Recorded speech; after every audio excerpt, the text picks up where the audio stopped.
தோசை அப்படியே மொருவலாக கிறிஸ்பியாக இருக்கும்ல மொர கடையில் கூட அப்படி கிடைக்காது. ஆனால் நான் தான் கொடுக்குறேன். ஊத்தாப்பத்திலே பக்காவான ஊத்தாப்பம் தோசை. இப்போ நான் ஊற்ற போகிறது நெய் தோசை. நெய் அம்மா நெய்யே, ஆர்ஆர்பி நெய், கீ அம்மா கீ.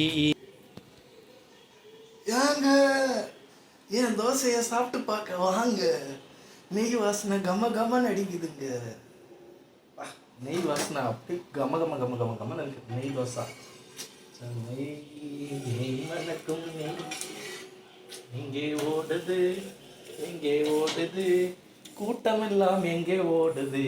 என் நெய் தோசையை சாப்பிடதான். சீரியஸாகவே லேடிஸ் எல்லாம் தெய்வங்க. ஒரு நாள் இந்த கிச்சனில் ஃப்ரீயாக இருக்கும்போது சமைக்கிறதுக்கு நான் இந்த அளவு போடுறேன். டெய்லிங்கெலாம் எங்கள் அம்மாலாம் எப்படி சமைச்சிருப்பாங்க. எல்லா வீட்லேயும் அவங்களுடைய அம்மாக்கள், அவங்களுடைய மனைவிகள், தங்கச்சி, அக்காலாம் எப்படி சமைச்சிருப்பாங்கன்றது பார்த்தா தான் தெரியுது. ரொம்ப பாருங்கள், வேர்த்து விரிவிச்சு போயிட்டேன்.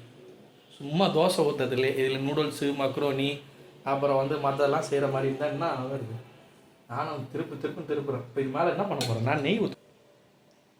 மழை சார் மாதிரி நெய் ஊற்றிங்க போகிறேன். ஃபைனல் டச்சை ஹோட்டலில் கூட அப்படி செய்ய மாட்டாங்க. அப்படிப்பட்ட ஒரு பேப்பர் ரோஸ்ட் அப்படி நைஸ் தோசைன்னு சொல்லுவோம்ல, அந்த நைஸாக வருது இல்லை.